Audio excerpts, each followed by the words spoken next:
Good evening, students. Myself Santosh Kumar Sinha, and today I have come with a new chapter that is called tenses. And this tense is very important from exam point of view. और आप सभी जानते हैं कि English grammar का tense जो होता है ना बहुत वाइटल और बहुत इंपॉर्टेंट टॉपिक होता है। बिना टेंस का हम लोग कुछ भी नहीं कर पाएंगे।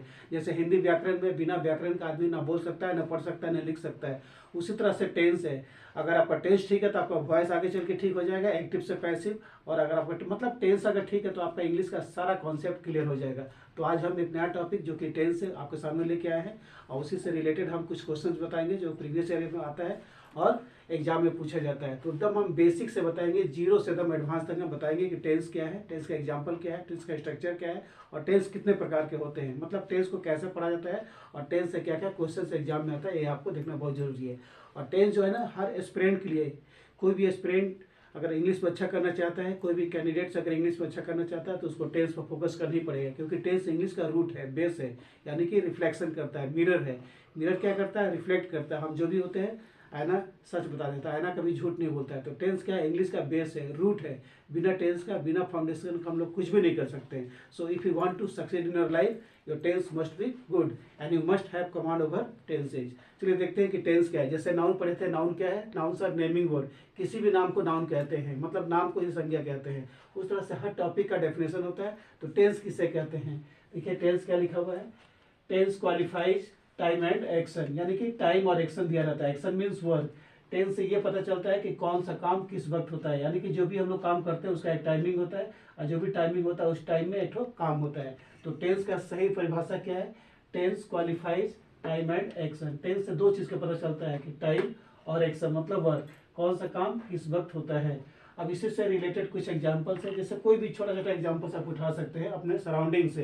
ऐसा नहीं कि कोई हार्ड एंड फास्ट, एकदम छोटा छोटा सराउंडिंग से क्वेश्चन उठाइएगा तो आपका आंसर एकदम ईजी हो जाएगा। फर्स्ट एग्जांपल दिया है, he studies at night. He studies at night. So what does he do? He studies, वह रात में पढ़ता है। यहाँ स्टडीज हो गया उसका वर्क, एक्शन, और कब पढ़ता है? नाइट, ये आपका टाइमिंग हो गया। ही स्टडीज एट नाइट, तो नाइट में पढ़ता है, तो स्टडीज हो गया वर्क और नाइट हो गया उसका टाइमिंग ऑफ स्टडिंग। सेकंड बोलता है you play cricket in the afternoon. So what do you do? Play. यहाँ पर प्लेइंग उसका एक्शन हो गया और कब खेलता है वो? मॉर्निंग में खेलता है, यानी कि सुबह में क्रिकेट खेलता है, यानी कि सुबह और उसका खेलना दोनों एक दूसरे से रिलेटेड है। Mother कुक्स food in the afternoon. So what does mother do? Mother कुक्स, mummy खाना पकाती है, कब? आफ्टरनून में, ये उसका टाइमिंग हो गया। तो प्रत्येक टेंस से दो चीज का पता चलता है कि कौन सा काम किस वक्त होता है। उसी तरह फोर्थ में बोलता है my father goes to office in the morning. So what does father do? He just goes. Father third person singular, इसलिए इसमें यस लग गया। और कब ऑफिस जाते हैं? मॉर्निंग में जाते हैं। तो देखिए प्रत्येक सेंटेंस में उसका टाइमिंग दिया हुआ है, प्रत्येक काम के साथ उसका टाइमिंग रिलेटेड है। फिफ्थ में बोलता है she sings a song in the evening. So what does she do? She sings, वह गाना गाती है। सी हो गया थर्ड पर्सन सिंगुलर, इसलिए यहाँ पर V5 हो गया। और कब गाना गाती है? इवनिंग में, जो कि उसका टाइमिंग हो गया। तो टेंस क्या है? टेंस से दो चीज का पता चलता है, कौन सा वर्क किस वक्त होता है, कौन सा काम किस वक्त होता है। This is called tense. Means tense qualifies time and action. We can also say tense is the root of English, means tense is the base of English, means tense is the foundation of English, and without tense we can do nothing. ये हो गया आपका कुछ examples और ये आपका definition हो गया। Once again let us see what is the tense. Tense qualifies time and action. Tense से दो चीज का पता चलता है, कौन सा वक्त, कौन सा काम किस वक्त पर होता है। अब इसका स्ट्रक्चर हम लोग देखेंगे। किसी भी सेंटेंस का स्ट्रक्चर जानना बहुत जरूरी है। तो सबसे पहले हमारा सेंटेंस होता है, सेंटेंस में सब्जेक्ट होता है, उसके बाद उसमें आइदर V1 और V5। अगर हम प्रेजेंट टेंस में कर रहे हैं तो सब्जेक्ट होता है, उसको सपोर्ट करने के लिए आइदर V1 और V5। अगर सब्जेक्ट आपका थर्ड पर्सन सिंगुलर है, ठीक है, तो वहाँ पर V5 लग जाएगा, और अगर प्लूरल है तो वहाँ V1 लग जाएगा। उसी तरह से ऑब्जेक्ट होगा, यानी कि एक सब्जेक्ट में सेंटेंस होता है और एक सेंटेंस में आपका सब्जेक्ट होता है, वर्ब होता है, आइदर V1 और V5 प्लस ऑब्जेक्ट, यानी कि जहां हम लोग फिनिशिंग करते हैं दैट इज कॉल्ड ऑब्जेक्ट। अब देखते हैं काइंड्स ऑफ टेंसेज। तो इंग्लिश ग्रामर में टेंस मेनली थ्री होता है। कौन कौन? Present tense, past tense and future tense. ये आपका काइंड्स ऑफ टेंसेज हो गया, ठीक है। और टेंस का स्ट्रक्चर क्या है? अब प्रेजेंट टेंस का सब्जेक्ट होगा सबसे पहले, आइदर V1 और V5। ये आगे चल के मैं बताऊंगा कहाँ पर V1 और कहाँ पर V5 होता है। उसके बाद ऑब्जेक्ट, यानी कि जो चीज़ हम लोग फिनिशिंग करते हैं, जैसे आई राइट अ लेटर, आई हो गया सब्जेक्ट, राइट हो गया V1 और ए लेटर हो गया ऑब्जेक्ट। उसी तरह से सी सिंग्स ए सॉन्ग, वह एक गाना गाती है, तो सी हो गया सब्जेक्ट, सिंग्स हो गया V5 और ए सॉन्ग हो गया ऑब्जेक्ट। यानी कि एक सेंटेंस में सब्जेक्ट होता है, आइदर V1 और V5 होगा प्रेजेंट टेंस में, और उसके बाद ऑब्जेक्ट होता है। Now let's see what are kinds of tenses. There are 3 types of tenses in our English grammar. First one is present tense, second one is past tense and third one is future tense. ये आपका main tenses हो गया। These are the main tenses of English. अगर हम tense को divide करें तो प्रत्येक टेंस 4 होता है, यानी कि प्रेजेंट टेंस 4, पास्ट टेंस 4 और फ्यूचर टेंस 4, सब मिला के टेंस कितने होते हैं 12। ये इसका ब्रांचेज हो गया, टेंस का ब्रांचेज कितना हो गया 12। लेकिन असल में टेंस कितने होते हैं 3, present tense, past tense and future tense. आज हम लोग डिस्कस करेंगे प्रेजेंट टेंस के बारे में। चलिए देखते हैं कि हमारा प्रेजेंट टेंस का क्या क्या कॉन्सेप्ट है। चलिए देखते हैं कि हमारा प्रेजेंट टेंस है आगे में और क्या क्या कॉन्सेप्ट है, यानी कि काइंड्स ऑफ प्रेजेंट टेंस हम लोग कैसे पढ़ेंगे और उसका क्या क्या कॉन्सेप्ट है, और उससे कॉम्पिटिटिव एग्जाम्स में किस टाइप का क्वेश्चन आता है ये देखना बहुत जरूरी होता है। So let's see what is present indefinite और प्रेजेंट सिंपल प्रेजेंट। देखिए प्रेजेंट टेंस 4 होता है। फर्स्ट वन है सिंपल प्रेजेंट और we can say present indefinite. इसका भी same structure, same definition, same सब कुछ मिलेगा, इसलिए टाइम वेस्ट नहीं करके हम लोग लिख देंगे do, means it is given. Simple present या प्रेजेंट इंडेफिनिट सेम वही है जो प्रेजेंट टेंस का डेफिनेशन है, प्रेजेंट टेंस स्ट्रक्चर है और प्रेजेंट टेंस का सब कुछ है, इसलिए टाइम वेस्ट नहीं करके हम लोग लिख देना है डू। आपको जो फोकस करना है वो हो गया प्रेजेंट कंटिन्यूअस, यानी कि सेकंड पार्ट से प्रेजेंट कंटिन्यूअस। इसका दूसरा नाम प्रेजेंट प्रोग्रेसिव और इसका तीसरा नाम होता है प्रेजेंट इम्परफेक्ट, यानी कि ये भी परफेक्ट नहीं है। तो क्या किसको बोलते हैं हम लोग, प्रेजेंट कंटिन्यूअस या प्रेजेंट प्रोग्रेसिव, और simply we can say present imperfect, यानी कि जो काम हो रहा है, the work that is happening. क्या लिखेंगे, an action that is happening और गोइंग ऑन और taking place is called present continuous, यानी कि वो कंटिन्यूअस है, एकदम कंटिन्यूइंग है। The work is just continuing, an action that is happening और गोइंग ऑन, वह काम जो हो रहा है या जो चल रहा है, मतलब काम फिलहाल चल रहा है, रनिंग पोजीशन में है, और कब फिनिशिंग होगा इसका कोई गारंटी नहीं है। That is called present tense और present continuous. Some examples are given here. For example, I am teaching you English, मैं आपको इंग्लिश पढ़ा रहा हूँ। My work of teaching of English is just going on, मेरा English पढ़ाने का काम जस्ट चल रहा है। My teaching work just going on. Second, they are celebrating the festivals, their work of celebrating the festival is just on, means just going on. MS Dhoni is playing cricket, the work of playing cricket by MS Dhoni is just going on.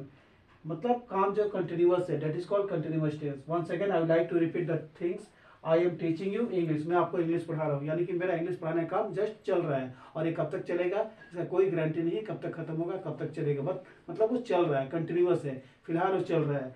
Second, they are celebrating the festivals, वे लोग festivals को celebrate कर रहे हैं, यानी कि मना रहे हैं। Their work of celebrating the festival is going on. Last में थर्ड में MS Dhoni is playing cricket, MS Dhoni cricket खेल रहा है, यानी कि the action of playing cricket bye MS Dhoni is just going on, यानी कि एक्शन जो MS धोनी कर रहा है क्रिकेट खेलने का वो अभी फिलहाल चल रहा है, यानी कि उसका काम अभी चल रहा है।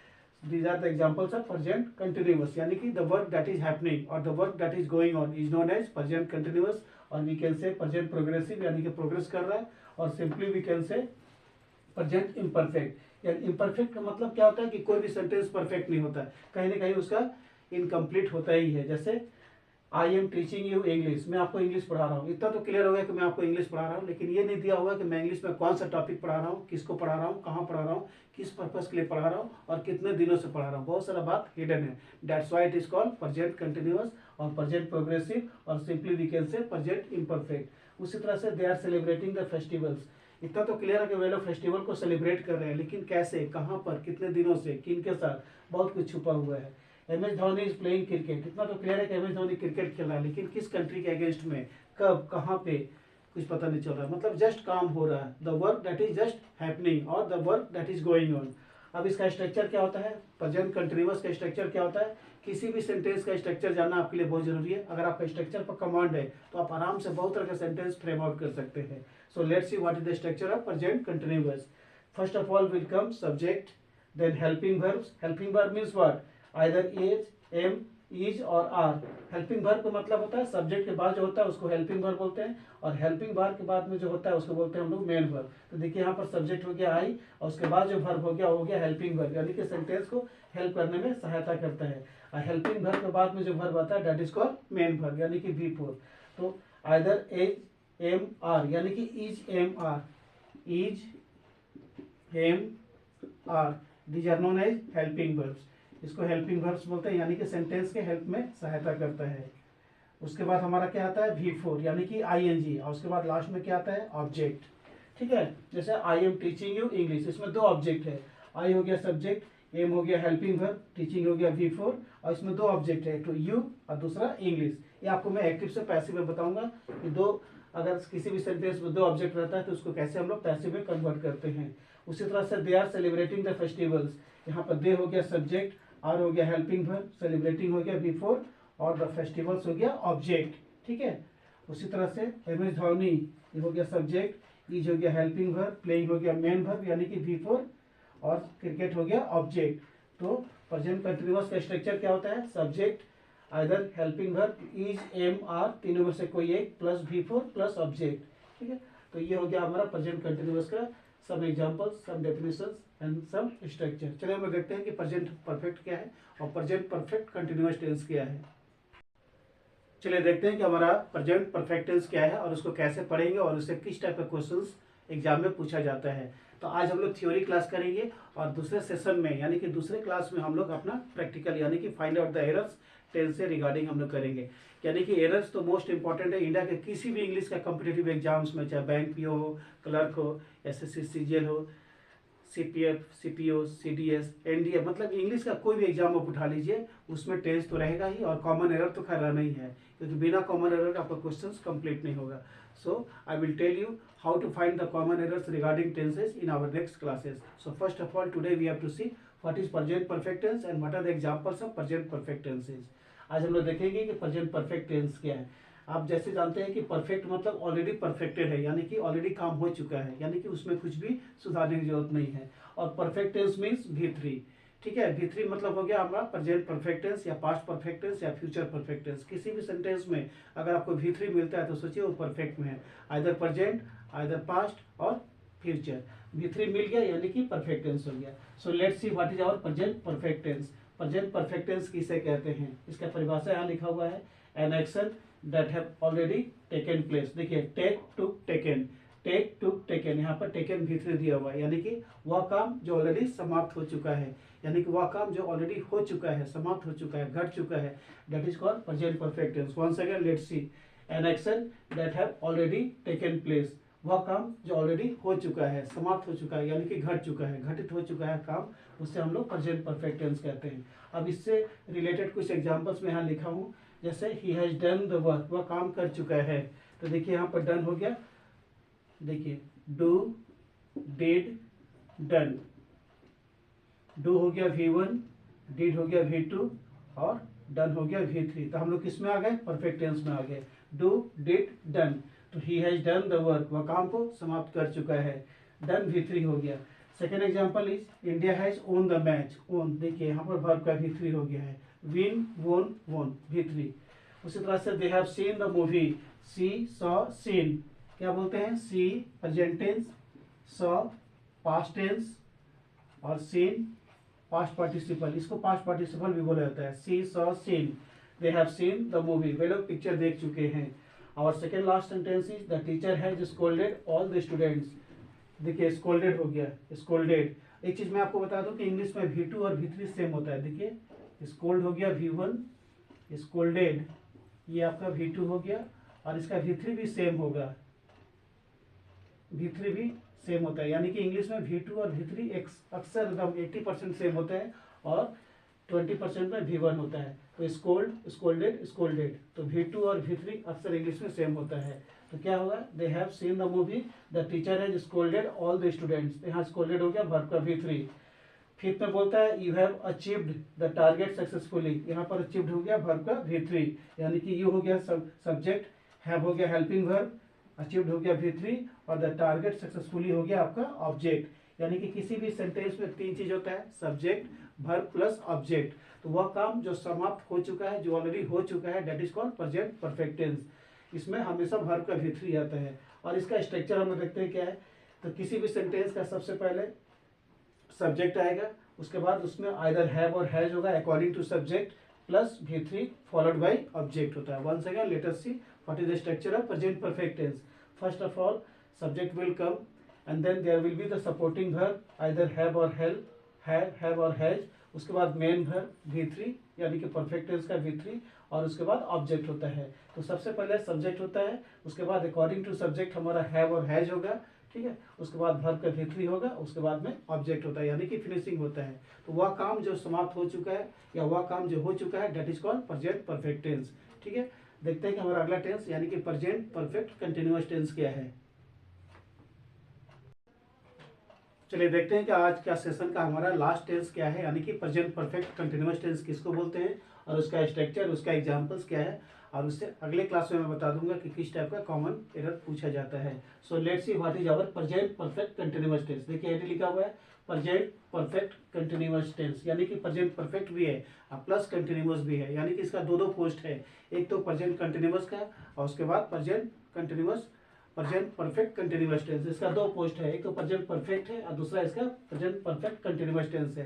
जैसे किसी किसी आदमी का दो पोस्ट होता है, जैसे he is the managing director as well as the DM of the factory, वह फैक्ट्री के मैनेजिंग डायरेक्टर के साथ साथ डीएम भी हैं।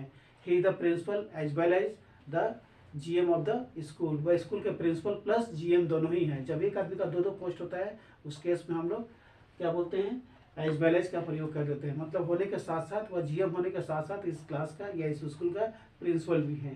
तो उसी चीज़ को यहाँ पर दिखाया गया है।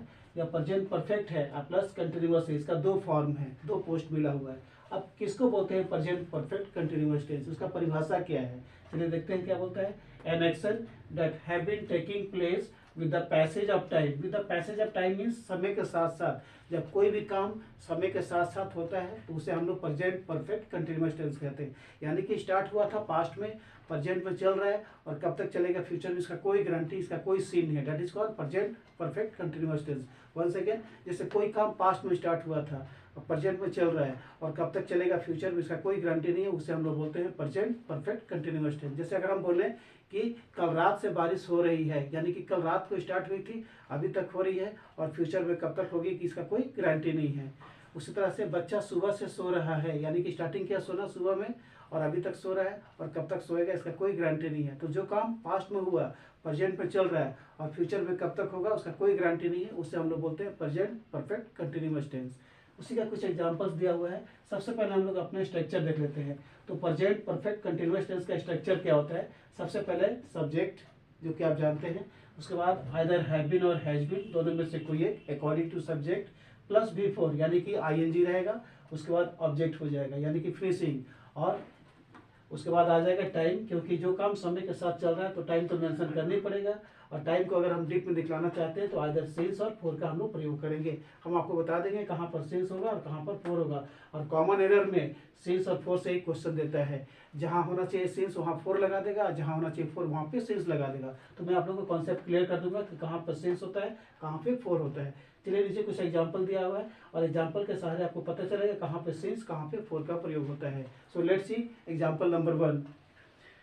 Example number 1, he has been reading the book for 2 hours.